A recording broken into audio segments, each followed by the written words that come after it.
Hello, in front of me I've got REMATCH. In this video I'll show you how to change keyboard mapping.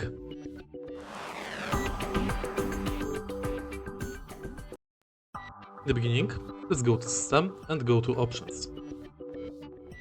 Next, go to Controls and go to Keyboard Mapping Preset.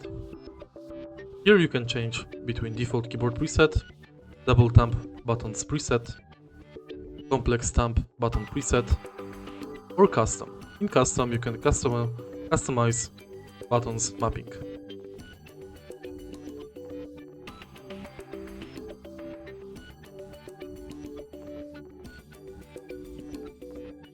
If you find this video helpful, like, comment and subscribe.